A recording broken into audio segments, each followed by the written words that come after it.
I was actually asked to speak about the frames for Lucia Moholy without mentioning her personally. And I took it literally, and I'm going to speak about the frames without mentioning Lucia, only at the very end of my presentation. I just mention her really quickly. The shift that has taken place in the last 40 years in the methodology and themes of art historical research of photography at the Bauhaus can be illustrated by the two different interpretations of Florence Henri self-portrait from 1928. While Rosalind Krauss, in her review of the exhibition Avant-Garde Photography in Germany, 1919 till 1939, in the 15th issue of October in 1980, interprets the two chrome spheres under the artist's reflection in the mirror as an acknowledgement of the power of the photographic apparatus. Sabine Kriebel, in her article Oblique from 172nd issue of the same magazine in 2020, comes to a different conclusion. For although it might seem this picture is indeed an example of the formalized experiment of photography of new objectivity, Kriebel argues that oblique view turns photograph into the spectral image that undermines the supposed transparency of the photographic medium. Instead, she presents Henri's self-portrait as assemblage of the organic and inorganic, subjective and objective. Yet, the different interpretation of this image is only a symptom of a general trend in the interpretation of photography at the Bauhaus, which, together with increased interest in the work of the hitherto lesser-known female artists, opens up the new topical themes of the collections between different types of artistic labor and gender, which are also key understanding to Lucia Moholy's work, as we will hear a little bit later. Krauss was led to interpret Florence Henri's self-portrait by the question of the specificity of photography's new vision. Indeed, the ability of the image to isolate, focus, and frame could be used in 1930s both to liberate people, as in avant-garde use of photography, and to enslave them, as in the proto-fascist photography. Thus, even with an avant-garde use of photography presented in exhibition Avant-Garde Photography in Germany, the selection of images range from school exercises and studio portraits to newspaper reportage, and in terms of technique, varied from direct photography and manipulated prints to photography without a camera. According to Krauss, the unifying element of otherwise different images is ubiquity's depiction of the camera frame. Even in a photograph where the camera is not present, the camera is implicitly present through the framing. This is also the case in Florence Henri's self-portrait, as we could see it here. Also, at the first glance, it is a formally neutral image in which everything is subjected to purity and balance. And even the two chrome spheres are thus reminiscent of Brancusi or Bill aesthetic. In fact, the woman in the image is subjected to a phallic frame. Photographic framing here is thus stripped of its supposedly formal neutrality and instead establishes a principle of power and domination. In this particular case, it's embodied by the apparatus of the photographic device. Here, the camera is interpreted as a supplement to organ of sight, which allows us to see better and faster. To quote Krauss here, the camera is supplement, is experienced emblematically, because it's not seen on an image itself, only by the framing. And it's supplemented like this, that through the internalized representation of the camera as an image of dominance and mastery, the camera seeing as essentialized as a superior power of focus and selection from within the enclosed sprawl of the real. While Krauss interprets the two chrome spheres under the reflection in the mirror as acknowledgement of the optical power of the photographic apparatus, 40 years later, Sabine Kriebel comes to a different conclusion. And as art historians are comparing different images, I'm going to compare different texts here. At first, like Krauss, as we could see here, she describes Florence Henri's self-portrait as a formally neutral. But then she notices a certain eccentricity, even in these elements that her predecessor considered balanced.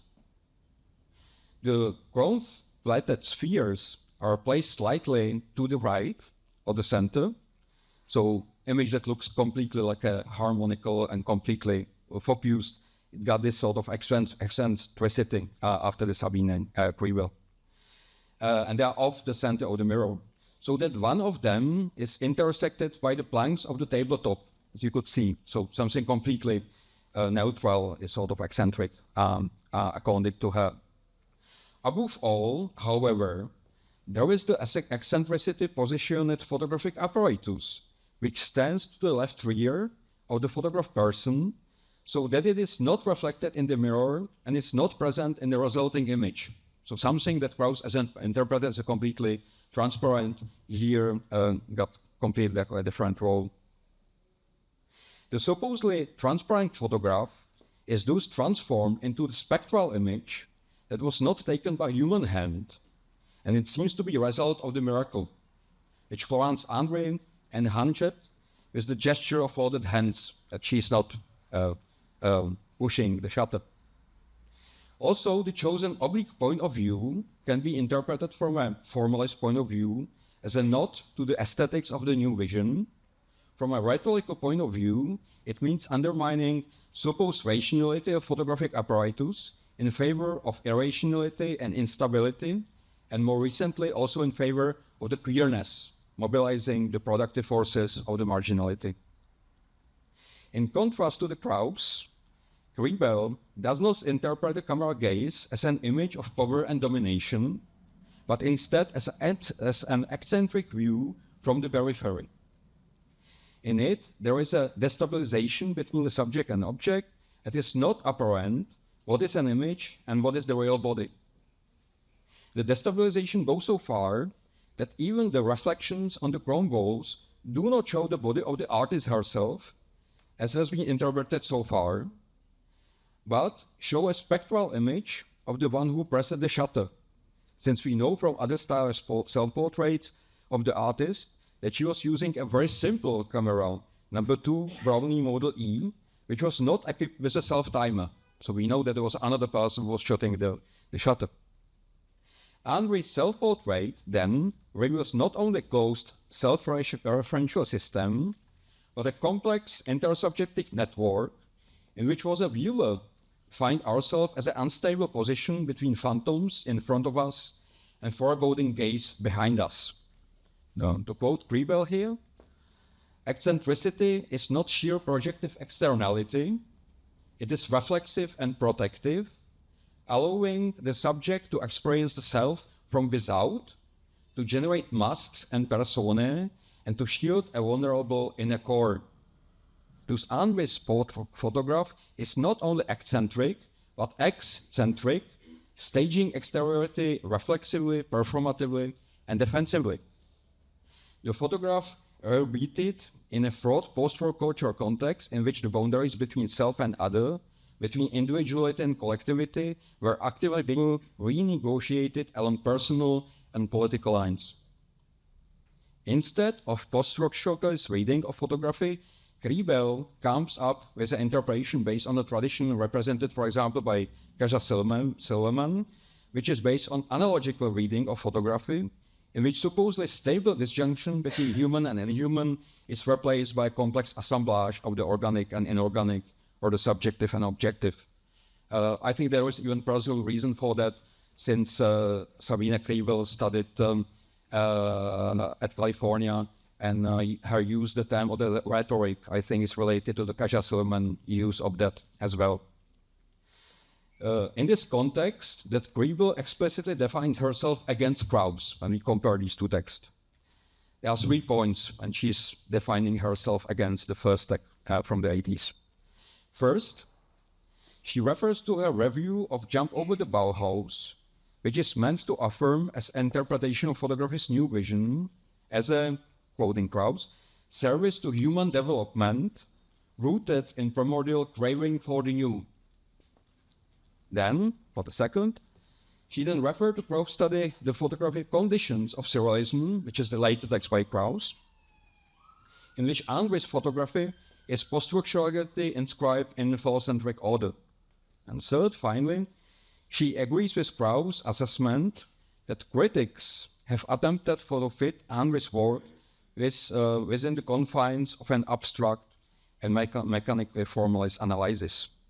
However, Kriebel does not mention that the passages cited from Krauss had been already formulated a year earlier in the above-mentioned review and were merely transposed in the later study, thus omitting the different context. So my claim is that since Krauss only copied these later passages into the later text on surrealism, she, on a reason, completely changed her attitude to the photograph under concern. If the Krauss' original interpretation of Henri's photograph served to define specificity of photography in the new vision, which he indeed saw in the representation of the camera frame as an image of dominance and mastery, in her later use of it, even as the same passage, the author no longer uses it to denounce the manipulative power of a camera, but acknowledging the ability to surrealistic render nature as representation, physical matter as a writing, as in the case of mimicry, which is an instance of natural production of the signs of one thing in nature contorting itself in representation of the other. And so it is with Kriebel marginal mention of Lucia Moholy. Even so, she's mentioning her only once. I think that she's sort of doing similar mistake when interpreting the Krauss. It's were mentioned by Kriebel by Lucia Moholy, according to which Henri, and I'm quoting Kriebel here, Henri may also witness how Lucia Moholy sought to avoid any inadvertent reflections of the photo apparatus and the room in her documentary photographs of metal workshop products whose surfaces gleam with a modernist machine itself. So she's trying to say, similar to the Christ, that even Lucia Moholy, in comparison to the Florence Henri, want to avoid reflections, to have this kind of a really direct documentary photography of the objects of the Wagenfund and others. So similarly, as I disagree with Kriebel in her interpretation of the later working of the Krauss, I disagree with her, hopefully she's not among us, concerning the interpretation of Lucia Moholy.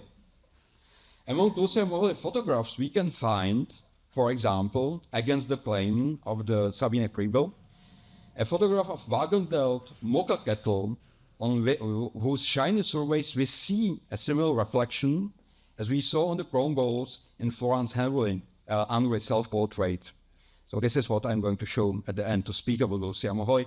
And here I have to acknowledge the apologies I gave to Mr. Sachse yesterday, that only image of the work I got is from the very bad scan of the book Mr. Sachse did with Mr. Marzona many years before as a really groundbreaking work about the Lucia Moholy. So in this seminal catalog, we could find the image that actually got a reflection that Sabine Kriebel is trying to claim does not exist. Just as the actual possibility, so we can see that among the Mocha kettle, on shiny surface, we see a similar reflection as we draw the chrome bowls in the Florence self-portrait, which is here. Just as the actual possibility of interpreting Henri's work as an assemblage of the organic and inorganic, as a subjective and objective, was already, in my opinion, known, foregrounded in Rosalind Krauss' interpretation. We find there the possibility of reading Lucia Moholy's work not as merely documentary, but even documenting the surreality of the real. To conclude, it was Krauss, after all, who in the catalogue of the exhibition L'amour fou, Photography and Surrealism in 1985, wrote, "Within surrealist photographic practice, woman was in construction, for she is an obsessional subject there is as well. And since the vehicle through which she is figured is itself manifestly constructed, mainly the photograph, woman and photograph became figures for each other's condition, ambivalent, blurred, indistinct, and lacking in to use Edward Weston word authority, which in my view is the positive thing in Krauss thinking. Thank you for your attention. Today at the afternoon, I managed to photograph the detail of the photograph myself. So you could see that thanks for this exhibition, I finally, after reading the paper, I finally saw the reflection on the photograph itself. So I just photographed it 2 hours before, so just for it. Thank you for your attention.